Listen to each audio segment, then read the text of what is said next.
I've had a few questions on 15 and 16 from the 2020 further paper, so I'll go through both of those.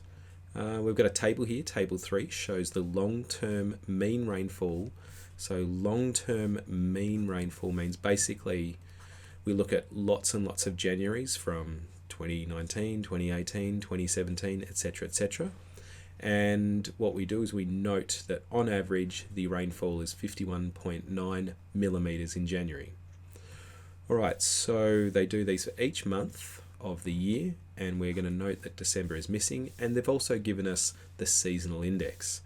So basically the seasonal index tells us whether this value here is above, below, or exactly average. Now, if a seasonal index was 1, that would mean that this is exactly or bang on average. If it's below 1, okay, that means it is below average. And if it's above 1, it's above average. Okay, so we can see that this one here is below 1. That means it's below average. Okay, so the question goes on to say, to correct the rainfall in March for seasonality, so March for seasonality, the actual rainfall should be to the nearest percent. Right, and we've got all sorts of options. We can decrease it, or we can increase it, and there's a number of different percentages.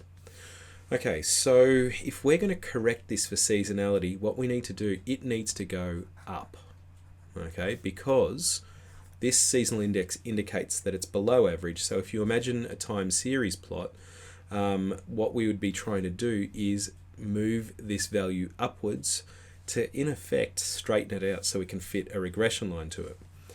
Alright, so how far up is it going to go? So I know that B, D, or E are the only possible answers. So the basic approach, and this is the very last thing in your notes on time series, is you simply do 1 over the seasonal index, 0.741. And this value here that you get given on the calculator is going to tell you everything that you need to know. Okay, so basically this 1.34 would be the value that you'd use to multiply this 52.8 by. So you're going to multiply it by 1 to give you all of it, and then 0.349 more. Now this 0.349 actually is the percentage increase. Okay, so it's all of it plus 35%. So it's going to be an increase of 35% to correct for seasonality. So that's D. All right, the long-term mean rainfall for December is closest to. So what they basically want us to do is get the missing value. All right, now how do we do that? Well, usually we would add all of these together to get the overall mean rainfall. And I could use this strategy, so I could do that plus that plus that plus X over 12 equals whatever this value is, but they actually don't give us the value, so we don't know what it is. There's actually a way I can find this out. So basically, to get the seasonal index here, someone's come along and used whatever this average is of the 12 months to get these values here.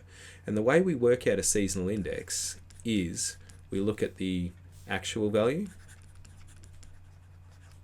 and we divide it by the mean. Okay, so here we've got no mean, but we have got an actual value and we have got a seasonal index. So you could use any month you wanted. Okay, I'm going to use July, all right, for argument's sake, but this will work on any month and you should try that. So I know what the seasonal index is, 1.024. I know what the value is, that's 73. What I don't know is the mean. So I'm going to call that X. And all I'm going to do is run a solve on the calculator. 1.024 equals 73 on X. Try that again. Right, and it says that the mean of all of these values here is 71.9 71.289. Okay, now let's just quickly try that with another seasonal index. So I'm going to do the one next to it. So I'm going to do it for August. So it's 1.121. And this value here is, oh my god, 79.9. Okay, and we come up with essentially the same values, probably got to do with rounding or something like that. So essentially we've come up with the same value. Okay, so I know what the mean is, it's 71.289. So now to calculate this value here, what I would do is it's going to be 1.072 as the seasonal index. This value here is what I don't know this time. I'm going to call that y. And this one here, this here is the mean, 71.289 ... whatever it is. Let's run a solve on that. So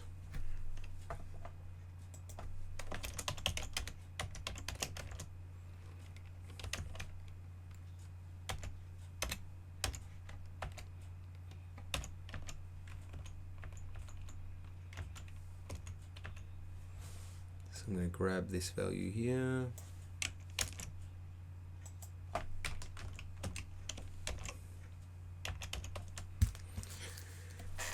And we get, what is it, 76.42 ... and there it is there. So yeah, do that in two parts basically. Alright, hope that helps.